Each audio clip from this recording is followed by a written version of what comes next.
ایک گاؤں میں 4 دوست رہتے تھے۔ وہ چاروں بے حد نکمے اور کام چور تھے۔ وہ چاہتے تھے کہ ہمیں کوئی کام بھی نہ کرنا پڑے اور کھانے پینے اور رہنے کی ہر چیز بھی میسر آتی رہے۔ ان چاروں میں جو سب سے بڑا تھا وہ بہت چالاک اور ذہین تھا۔ اس نے انہی لوگوں کو بیوقوف بنا کر پیسے بٹورنے کا ایک عجیب طریقہ بتایا۔ اس نے کہا، ہم کسی دوسرے گاؤں چلے جاتے ہیں، وہاں کے لوگ ہمارے لیے اجنبی ہوں گے اور ہم ان کے لیے اجنبی ہوں گے۔ ہم گاؤں کے امیر لوگوں کے پاس جا کر جھوٹ موٹ کی کہانیاں سنائیں گے اور اپنی مظلومیت بیان کریں گے۔ یوں ہمیں کچھ نہ کچھ پیسے مل ہی جائیں گے۔ تینوں دوستوں نے اس طریقہ سے اتفاق کیا۔ چنانچہ اگلے ہی دن چاروں دوستوں نے رخت سفر باندھا اور ایک گاؤں میں پہنچے۔ وہاں کے امیر لوگوں کے پاس جا کر عجیب و غریب جھوٹی کہانیاں گڑھتے اور بعض دفعہ اپنی مظلومیت بیان کرتے تو لوگ ان کو پیسے دے دیتے۔ جب یہ چاروں گاؤں کے امیر لوگوں کو اچھی طرح لوٹ لیتے اور گاؤں کے لوگ ان کی چالاکی اور مکاری کو سمجھنے لگتے تو یہ اس گاؤں سے بھاگ کر کسی دوسرے گاؤں میں پہنچ جاتے اور وہاں کے لوگوں کو بے وقوف بنانے لگتے۔ اس طرح انہوں نے اچھا خاصا مال جمع کر لیا تھا اور جھوٹ بولنے میں مہارت ہو گئی تھی۔ ایک دفعہ یہ چاروں یوں سفر کرتے کرتے ایک دور دراز کے گاؤں میں پہنچے۔ وہاں ایک ہوٹل میں انہوں نے دیکھا کہ ایک کونے میں امیر کبیر تاجر بیٹھا ہوا ہے۔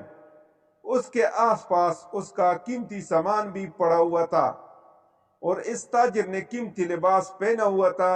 تاجر کو دیکھ کر ان چاروں کے منہ میں پانی بھر آیا اور سب سوچنے لگے کہ کسی طرح اس تاجر کا سب مال ہمیں مل جائے۔ ان چاروں میں سے سب سے بڑے کے ذہن میں ایک ترکیب آئی۔ اس نے یہ ترکیب تینوں کو بتائی تو تینوں نے اسبات میں سر ہلا دیے۔ چنانچہ یہ چاروں دوست تاجر کے پاس گئے۔ سلام دعا کے بعد ان میں سے ایک دوست نے تاجر سے کہا، اگر آپ رضامند ہوں تو ہم آپ کے ساتھ ایک کھیل کھیلنا چاہتے ہیں۔ وہ یہ کہ ہم سب ایک دوسرے کو جھوٹی کہانیاں سنائیں گے اور شرط یہ ہوگی کہ ان جھوٹی کہانیوں کو سچ کہنا پڑے گا۔ اگر ان کہانیوں پر کسی نے جھوٹا ہونے کا الزام لگایا تو وہ ہار جائے گا اور اس ہارنے والے کا سارا مال لے لیا جائے گا۔ تاجر نے کہا، واہ، یہ کھیل تو بہت مزیدار ہوگا، میں تیار ہوں۔ اگر میں ہار گیا تو یہ سارا مال تمہارا ہو جائے گا۔ چاروں دوست یہ سن کر بہت خوش ہوئے اور سوچنے لگے کہ ہم ایسی ایسی جھوٹی کہانیاں اس کو سنائیں گے کہ یہ فوراً پکار اٹھے گا، یہ جھوٹ ہے، ایسا نہیں ہو سکتا، اور ہم جیت جائیں گے اور اس تاجر کا سارا مال قبضے میں کر لیں گے۔ ضروری ہے کہ ہمارے اس کھیل میں گاؤں یا ہوٹل کا بڑا بھی موجود ہو تاکہ وہ ہار جیت کا فیصلہ کر سکے۔ تاجر نے کچھ سوچتے ہوئے کہا۔ چاروں دوستوں نے اس بات سے اتفاق کیا۔ چنانچہ گاؤں کے چودھری کو بلایا گیا اور وہ ان پانچوں کے ساتھ بیٹھ گیا۔ پہلے دوست نے کہانی شروع کی، کہنے لگا، میں ابھی اپنی ماں کے پیٹ میں ہی تھا، یعنی پیدا نہیں ہوا تھا کہ میری ماں اور باپ سفر پر روانہ ہوئے۔ راستہ میں آم کا ایک درخت نظر آیا۔ میری ماں نے وہاں رک کر میرے باپ سے کہا، مجھے آم کھانے ہیں، آپ درخت پر چڑھ کر آم توڑ کر لا دیں۔ میرے باپ نے کہا، یہ درخت کسی اور کا ہے اور آم بھی بہت اوپر لگے ہوئے ہیں، میں نہیں چڑھ پاؤں گا، لہٰذا میرے باپ نے انکار کر دیا۔ مجھے جوش آیا، میں چپکے سے ماں کے پیٹ سے نکلا اور درخت پر چڑھ کر آم توڑے اور لا کر ماں کے سامنے رکھ دیے اور واپس پیٹ میں چلا گیا۔ میری ماں اپنے سامنے آم دیکھ کر بہت خوش ہوئی اور مزے لے لے کر کھانے لگی۔ پہلے دوست نے کہانی سنا کر تاجر کی طرف سوالیہ نظروں سے دیکھا۔ تاجر نے کہا، واہ، کیا زبردست کہانی ہے، ماں کے کام آئے، یہ کہانی کیسی جھوٹی ہو سکتی ہے؟ نہیں، یہ بالکل سچی کہانی ہے۔ پہلے دوست نے جب یہ سنا تو منہ بنا کر ایک طرف بیٹھ گیا۔ اب دوسرے دوست کی باری تھی۔ وہ کہنے لگا، میری عمر ابھی صرف 7 سال تھی، مجھے شکار کھیلنے کا بے حد شوق تھا۔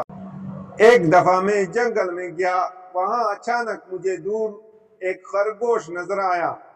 میں اس کے پیچھے دوڑ پڑا، یہاں تک کہ میں اس کے قریب پہنچ گیا۔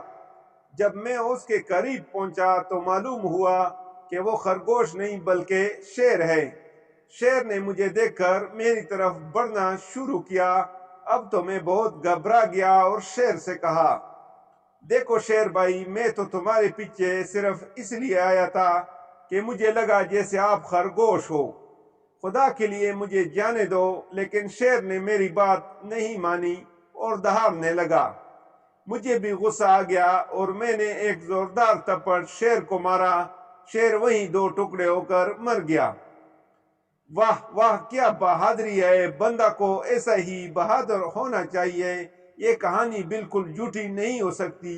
تاجر نے دوسرے دوست کی کہانی سن کر اسے داد دیتے ہوئے کہا۔ اب وہ دونوں دوست جنہوں نے کہانی سنائی تھی، انہوں نے اپنے تیسرے ساتھی کو چپکے سے آنکھ ماری کہ تو کوئی ایسی غضب کی جھوٹی کہانی سنا جسے تاجر فوراً جھوٹ مان لیں۔ چنانچہ تیسرے دوست نے کہنا شروع کیا، مجھے مچھلیاں پکڑنے کا بہت شوق تھا۔ اس وقت میری عمر صرف 1 سال تھی۔ ایک دن میں دریا کے کنارے گیا اور وہاں پانی میں جال ڈال کر بیٹھ گیا۔ کئی گھنٹوں جال لگانے کے باوجود ایک مچھلی بھی جال میں نہ آئی۔ میں نے پاس کھڑے مچھیروں سے پوچھا کہ آج دریا میں مچھلی نہیں ہے کیا؟ انہوں نے بتایا کہ 3-4 دنوں سے ایک بھی مچھلی ہمیں نظر نہیں آئی۔ میں یہ سن کر حیران ہوا اور دریا میں غوطہ لگا دیا۔ دریا کی تہہ میں پہنچ کر میں نے دیکھا ایک بہت بڑی مچھلی بیٹھی ہوئی ہے اور آس پاس کی تمام چھوٹی بڑی مچھلیوں کو کھائے جا رہی ہے۔ یہ دیکھ کر مجھے اس بڑی مچھلی پر بہت غصہ آیا۔ میں نے اس مچھلی کو ایک زبردست مکہ رسید کیا اور اسے وہیں ڈھیر کر دیا۔ پھر میں نے وہیں دریا کی تہہ میں بیٹھ کر آگ جلائی اور وہیں مچھلی پکائی اور کھا کر واپس دریا سے باہر آ گیا اور اپنا سامان لے کر گھر کی طرف چل پڑا۔ تیسرے نے کہانی سنا کر امید بھری نظروں سے تاجر کی طرف دیکھا۔ تاجر نے کہا، بہت اچھی کہانی ہے، دریا کی سب چھوٹی مچھلیوں کو آزادی دلائی، کتنا نیکی کا کام ہے، بالکل سچی کہانی ہے۔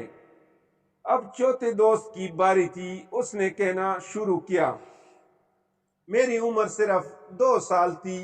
ایک دن میں جنگل میں گیا، وہاں کھجوروں کے بڑے بڑے درخت تھے اور ان پر کھجوریں بہت لگی ہوئی تھیں۔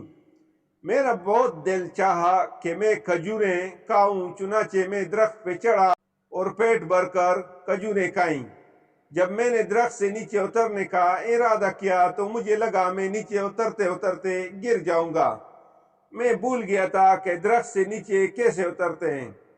میں درخت پر بیٹھا رہا یہاں تک کہ شام ہو گئی۔ اچانک میرے ذہن میں ایک ترکیب آئی کہ کیوں نہ میں گاؤں سے سیڑھی لا کر اس کے ذریعے سے نیچے اتروں۔ چنانچہ میں گاؤں گیا، وہاں سے سیڑھی اٹھا کر درخت کے ساتھ لگائی اور اس کے ذریعے سے نیچے اتر گیا۔ اب چاروں دوستوں نے امید بھری نظروں سے تاجر کو دیکھا کہ اب ضرور کہہ دے گا نہیں یہ کہانی جھوٹی ہے۔ لیکن تاجر نے آگے بڑھ کر چوتھے سے ہاتھ ملایا اور کہنے لگا، کیا زبردست دماغ پایا ہے، ایسی ترکیب تو بہت ذہین آدمی کے ذہن میں آ سکتی ہے، بالکل سچی کہانی معلوم ہوتی ہے۔ اب تو چاروں بہت گھبرائے کہ کہیں ہم ہار نہ جائیں اور ہمارا سارا مال یہ تاجر لے اڑے۔ کہانی سنانے کی باری اب تاجر کی تھی۔ تاجر کہنے لگا، میں نے بہت سال پہلے ایک خوبصورت باغ لگایا تھا۔ اس باغ میں ایک سنہرے رنگ کا بہت نایاب درخت تھا۔ میں اس کی خوب حفاظت کرتا تھا اور اس کو روز پانی دیتا تھا، یہاں تک کہ 1 سال بعد اس درخت پر 4 سنہرے رنگ کے سیب نمودار ہوئے۔ وہ سیب بہت خوبصورت تھے، اسی لیے میں نے ان کو نہیں توڑا اور درخت پر لگا رہنے دیا۔ ایک دن میں اپنے باغ میں کام کر رہا تھا کہ اچانک ان چاروں سیبوں سے ایک ایک آدمی نکلا۔ چونکہ یہ چاروں آدمی میرے باغ کے ایک درخت سے نکلے تھے، اس لیے میں نے ان کو اپنا غلام بنا لیا اور چاروں کو کام پر لگا دیا۔ لیکن یہ چاروں بہت نکمے اور کام چور تھے۔ ایک دن یہ چاروں بھاگ گئے اور خدا کا شکر ہے آج وہ چاروں غلام میرے سامنے بیٹھے ہیں۔ یہ کہانی سن کر چاروں دوستوں کے اوسان خطا ہو گئے۔ گاؤں کے چودھری نے پوچھا، ہاں بتاؤ یہ کہانی سچی ہے یا جھوٹی؟ چاروں دوستوں کے ہاتھ پاؤں ٹھنڈے ہو گئے۔ تاجر کی اس کہانی کو جھوٹ کہیں تو ان کا سارا مال تاجر کا ہو جاتا ہے، اور اگر سچ کہیں تو تاجر کے غلام قرار پاتے ہیں۔ چنانچہ چاروں خاموش ہو گئے، نہ ہاں میں جواب دیا اور نہ ہی نہ میں۔ گاؤں کے چودھری نے ان کو چپ دیکھ کر تاجر کے حق میں فیصلہ کر دیا کہ یہ چاروں تمہارے غلام ہیں، اور یہ سن کر وہ چاروں تاجر کے قدموں میں گر پڑے اور معافی مانگنے لگے۔ تاجر نے چودھری سے کہا، یہ چاروں بھاگتے ہوئے میرا سارا سامان بھی اپنے ساتھ لے بھاگے تھے، چلو میں ان کو آزاد کرتا ہوں، لیکن ان کے پاس جو مال ہے وہ میرا ہے۔ چنانچہ گاؤں کے چودھری نے ان چاروں دوستوں کے پاس جتنا مال تھا وہ سارا تاجر کو دے دیا۔ وہ تاجر سارا سامان اور مال و دولت لے کر چلا گیا۔ یہ چاروں بہت سخت پشیمان ہوئے، انہیں جھوٹ کی نہایت ہی بڑی سزا ملی تھی۔ چاروں دوستوں نے تہیہ کیا کہ وہ کبھی جھوٹ کا سہارا نہیں لیں گے اور محنت کر کے روزی کمائیں گے۔ چاروں واپس اپنے گاؤں چلے گئے اور جھوٹ سے توبہ کر لی۔